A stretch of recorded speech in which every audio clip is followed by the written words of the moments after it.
Dans l'assemblée des saints, assoiffé je me tiens, que ton onction descende sur moi. Conscient que mon destin est dans le creux de ta main, que ton onction descende sur moi. Je suis disposé, assoiffé, que ton onction descende sur moi. Je suis disposé, assoiffé, que ton onction descende sur moi.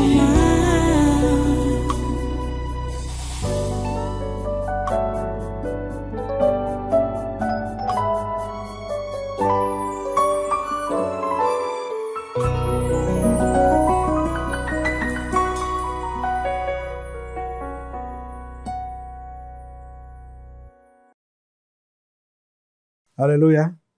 Donc voilà, prenez votre Bible. Nous allons partir dans Jacques au chapitre 5. Jacques 5. Nous lisons à partir du verset 7. Verset 7. Et nous allons nous arrêter au verset 11 d'abord. Vous êtes là, Jacques chapitre 5, à partir du verset 7. Nous lisons. Soyez donc patients, frères, jusqu'à l'avènement du Seigneur. Soyez patients jusqu'à ce que le Seigneur revienne. Voici, le laboureur attend le précieux fruit de la terre, prenant patience à son égard, jusqu'à ce qu'il ait reçu les pluies de la première et de l'arrière-saison. Vous aussi, soyez patients. Affermissez vos cœurs, car l'avènement du Seigneur est proche. Ne vous plaignez pas les uns les autres. Ne vous plaignez pas les uns des autres, frères, afin que vous ne soyez pas jugés. Voici, le juge est à la porte. Prenez, mes frères, pour modèle de souffrance et de patience les prophètes qui ont parlé au nom du Seigneur. Voici, nous disons bienheureux ceux qui ont souffert patiemment. Vous avez entendu parler de la patience de Job et vous avez vu la fin que le Seigneur lui accorda, car le Seigneur est plein de miséricorde et de compassion. Prions le Seigneur. Dieu Tout-Puissant, nous te remercions pour ta parole de ce jour encore.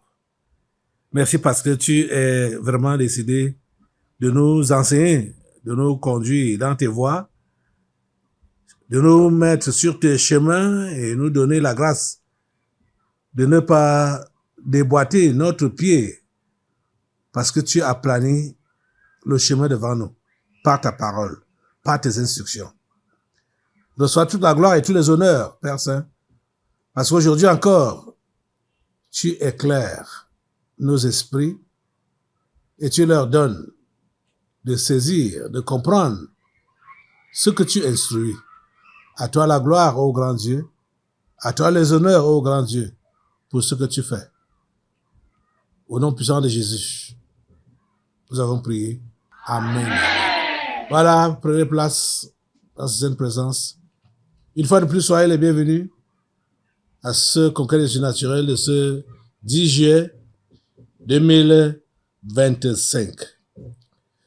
Vous avez constaté que nous n'avons pas quitté le personnage de Job pour nos enseignements ordinaires, si on peut appeler ainsi, nos enseignements de semaine ou avant le séminaire.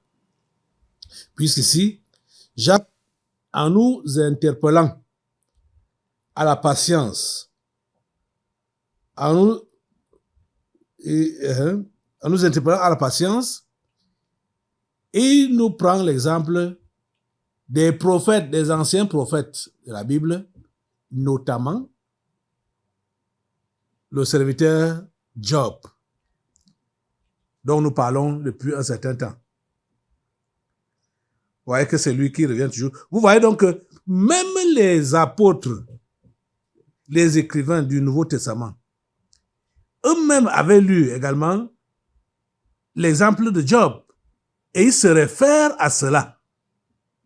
C'est réellement un personnage qui a existé.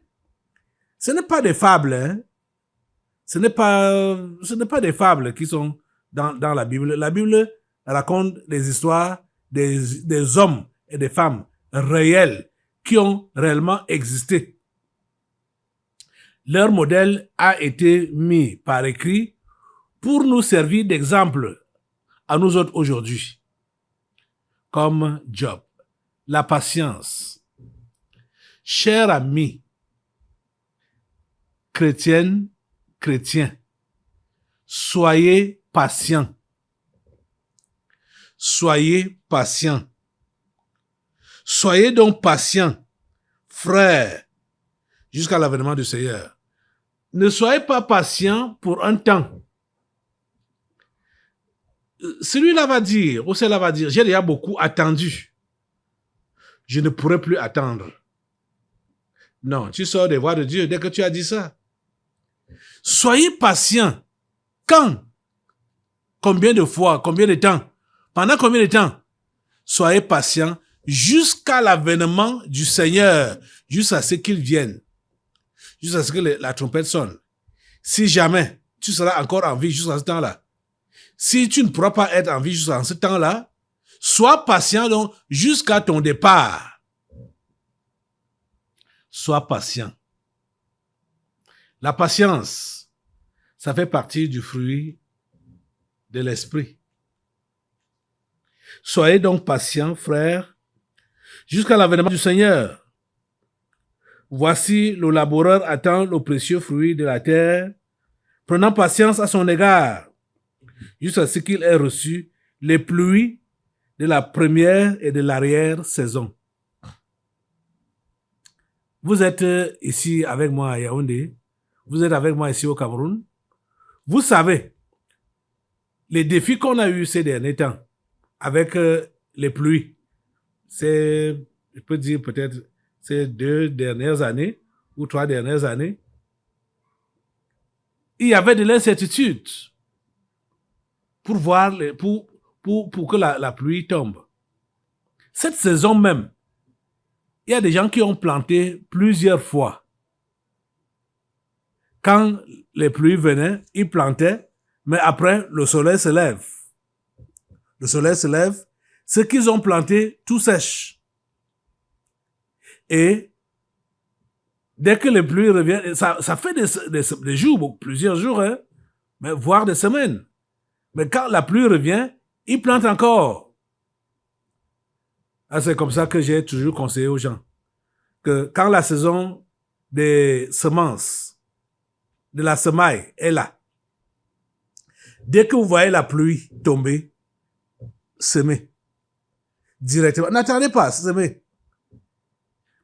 Si les pluies s'arrêtent et ta semence a séché, bon, tu vas patienter. Dès que la pluie va revenir, dès que tu vois seulement la pluie au sol, sème, et parfois même ce qu'on a semé, quand c'est gardé au sol là, ça attend la pluie. Quand la pluie vient, ça pousse. On a remarqué ça. C'est comme ça que Dieu fait les choses. Ça pousse. Je dis, vous pouvez mettre les arachides au sol ou du maïs, vous mettez ça au sol, les pluies ne tombent pas. Mais quand les pluies vont venir, ces semences-là vont commencer à pousser. Vous voyez que l'apôtre Jacques prend l'exemple de la semence ici, là, hein, des agriculteurs. L'agriculteur est patient. Vous voyez, quand cela a été, pour cette saison particulièrement, quand les pluies sont venues abondamment, ça a arrosé tout ce que les gens avaient semé. Même ceux qui ne croyaient pas récolter grand chose ont été surpris de voir que les cultures ont poussé. Et ils pouvaient déjà récolter. Ils étaient vraiment, je peux dire, dans la surprise. Hein? C'est comme ça. Donc, dans la vie chrétienne, tu es appelé à être patient. Il faut être patient. Il faut attendre patiemment. Quel que soit ce que tu as demandé à Dieu, quel que soit ce que tu sais que Dieu va te donner, ou Dieu pourra te donner, attends avec patience. Attends avec patience. On ne sait pas combien de temps la tribulation de Job a duré. Hein? On ne sait pas combien de temps ça a duré. Mais ce que nous savons, c'est que cet homme-là a atrocement souffert. Sa souffrance a vraiment atteint le maximum.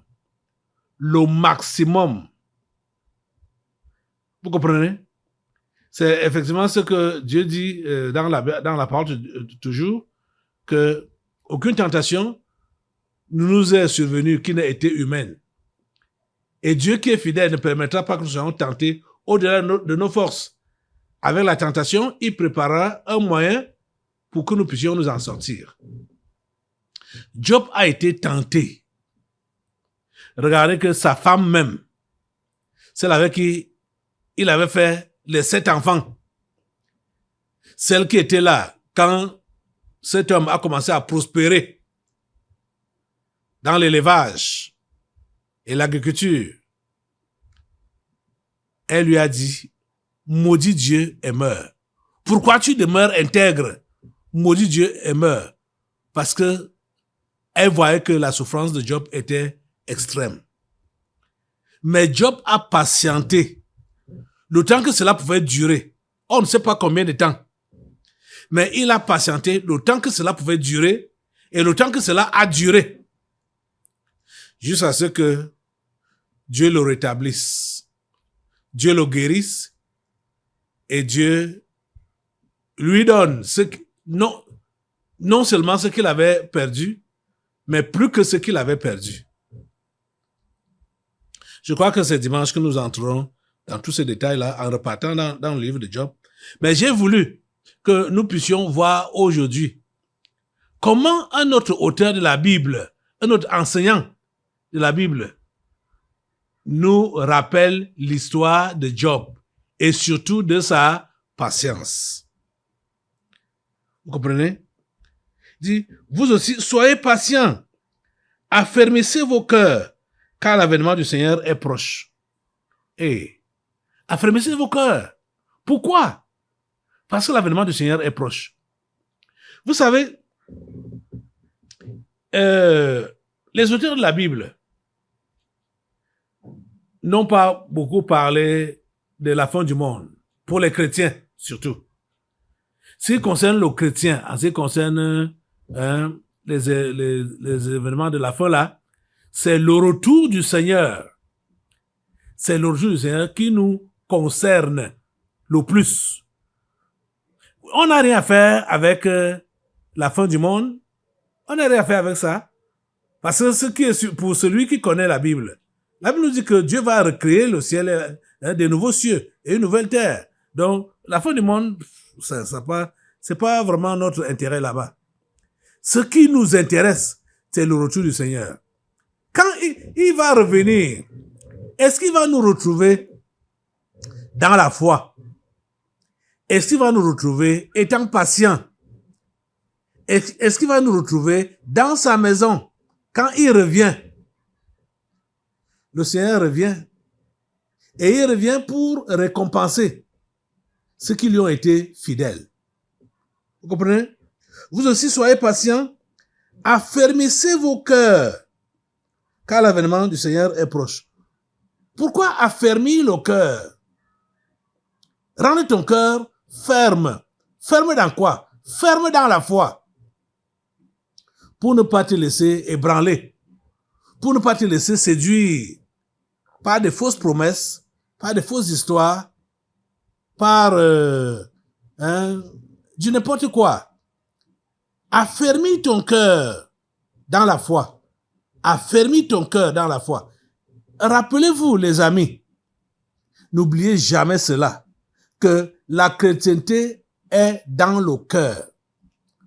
La chrétienté, c'est dans le cœur. Donc, ça dépend de la position de ton cœur ou de l'état de ton cœur. Ce sont nos cœurs qu'on doit soigner. C'est ton cœur que tu dois soigner. C'est ton cœur que tu dois affermir. Tout se passe là-dedans. Tout se passe là-dedans.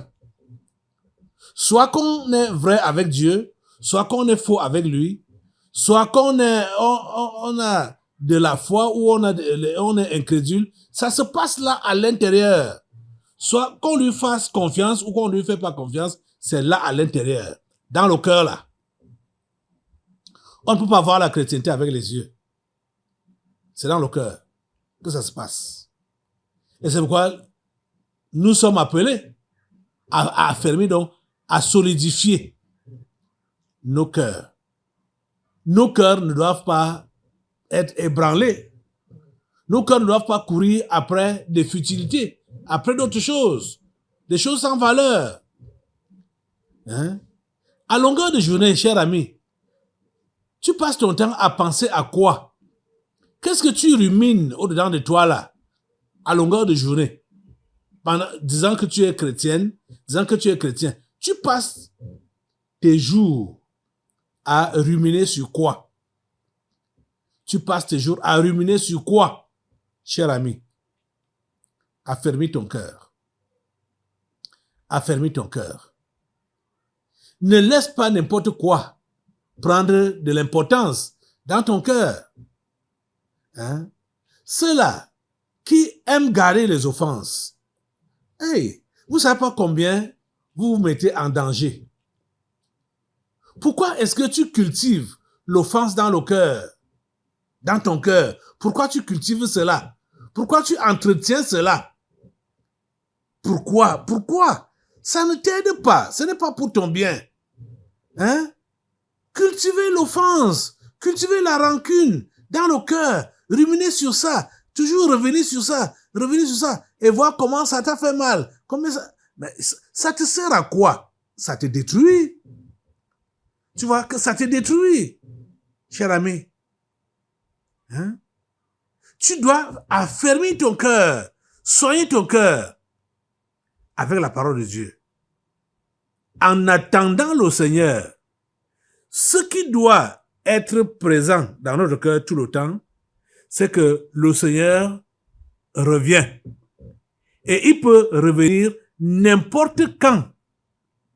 Mais s'il vient donc maintenant, alors que toi, tu es dans la distraction, où ton cœur est attaché à la vanité, ou bien aux mauvaises choses, tu iras où?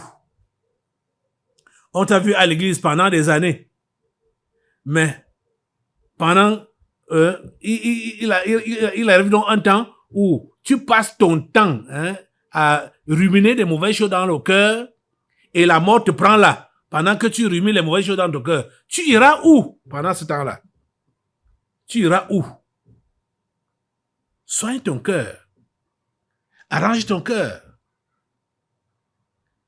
Les murmures, les plaintes, comme il a pris l'exemple de Job. Hein? Job n'a pas murmuré, Job ne s'est pas plaint. Job a dit l'Éternel a donné, l'Éternel a repris. Que le nom de l'Éternel soit glorifié. Il a toujours béni le nom de Dieu. Il a toujours reconnu que c'est grâce à lui qu'il vit. Que c'est lui qui lui avait donné tout ce qu'il avait. Et que c'est lui-même qui a retiré encore cela. Il l'a pas maudit. Il n'a pas maudit Dieu. Même comme sa femme lui disait de le faire. Il ne l'a pas fait. Il ne l'a pas fait. Cher ami, pourquoi toi tu es toujours dans les plaintes, dans les lamentations? Pourquoi tu es toujours dans les regrets? Pourquoi ça t'arrive comme ça? Change, non? Change même aujourd'hui. Hein? Change même aujourd'hui, non? Aujourd'hui, s'il te plaît. Je te supplie vraiment. Vous voyez, tout ce que je dis là même, c'est ça qu'on a lu. Quand je regarde encore ma Bible, je vois que c'est ça que Jacques dit, au verset 9. Ne vous plaignez pas les uns des autres. Ne vous plaignez pas les uns des autres. Ne te plains pas de ton frère, ne te plains pas de ta sœur, ne te plains pas de tes frères et sœurs en Christ. Ne te plains pas. Ne vous plaignez pas les uns des autres, frères, afin que vous ne soyez pas jugés. Vous êtes en train de voir, quand tu te plains contre tes frères ou tes sœurs, tu t'exposes au jugement de Dieu. Parce que la plainte suppose que tu vas le juger et tu vas le condamner. Quand tu te plains de quelqu'un, déjà, tu l'as condamné. Hein? On ne se plaint pas, on ne porte pas plainte à quelqu'un parce qu'on veut que la personne là soit en liberté. Jamais. On porte plainte à quelqu'un parce qu'on veut l'emprisonner. Donc, quand tu te plains contre tes frères et sœurs là, tu es en train de les mettre en prison. Tu les condamnes. Et la prison dans laquelle tu les mets, c'est ton cœur. C'est dans ton cœur là que tu les mets en prison. Est-ce que tu peux arrêter cela aujourd'hui? Arrêter de te plaindre contre tes frères, contre tes sœurs, contre les enfants de Dieu, contre les gens. Et cesse de te plaindre. Ouais, Seigneur, donne à ces gens de comprendre ton interpellation. Ne vous plaignez pas les uns des autres, frères. Et vous voyez, vous plaignez chez qui? Ce n'est pas seulement à Dieu que vous allez dire que, tel m'a fait telle chose. Hein.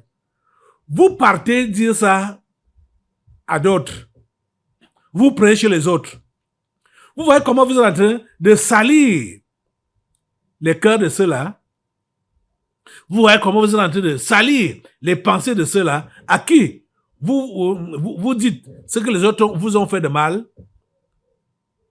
Vous êtes en train donc de répandre le mal au milieu de l'assemblée. Tel m'a fait ceci, tel m'a fait cela, tel m'a fait ceci, tel m'a fait cela. Hein? Et en le disant, tu es en train de les condamner. En te plaignant, tu es en train de les condamner. Et tu impliques quelqu'un d'autre à les condamner avec toi. Ce n'est pas ça que Dieu veut que nous fassions. Ce n'est pas ça que Dieu veut que nous fassions. S'il vous plaît, arrêtez avec cela. Ne vous plaignez pas les uns des autres, frères, afin que vous ne soyez pas jugés. Vous voyez? Vous vous exposez au jugement de Dieu quand vous faites ça. Donc, pour éviter que vous soyez jugés, comprenez ça.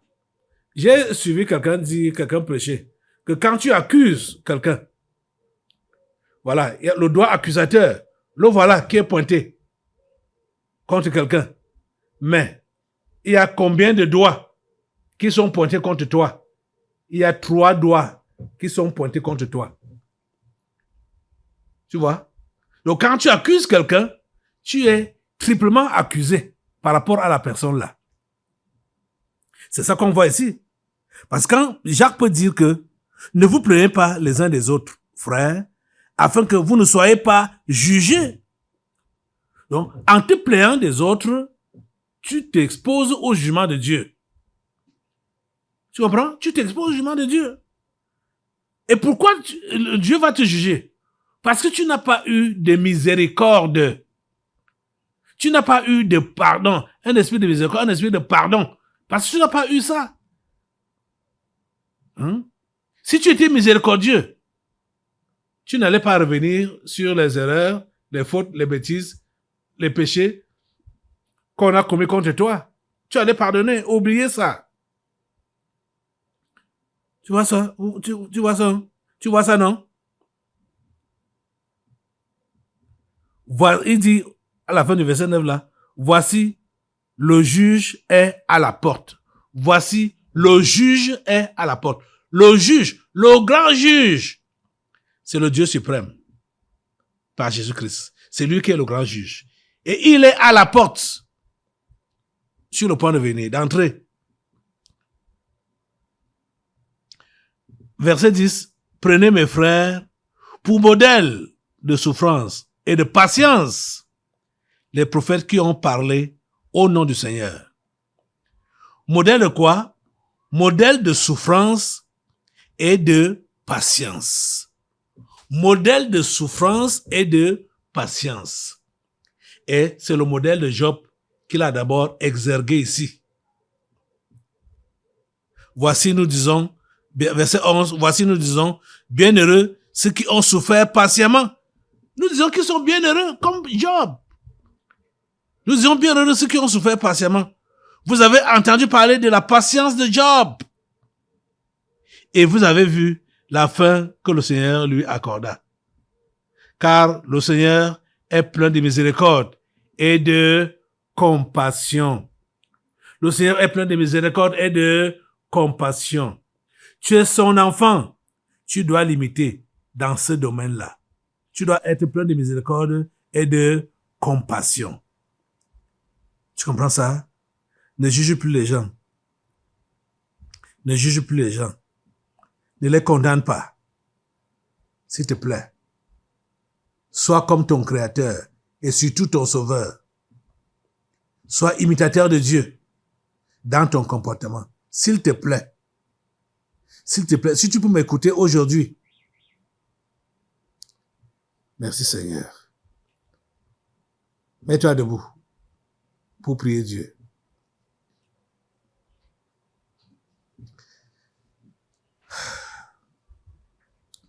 Dis-lui, Seigneur Dieu,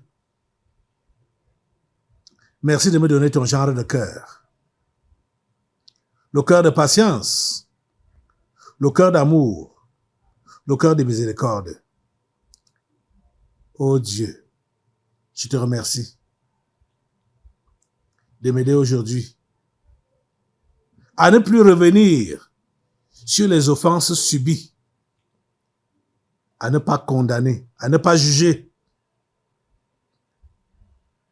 S'il te plaît, Seigneur, aide-moi en ce jour et délivre-moi. Au nom puissant de Jésus, c'est ma prière à toi aujourd'hui, Seigneur.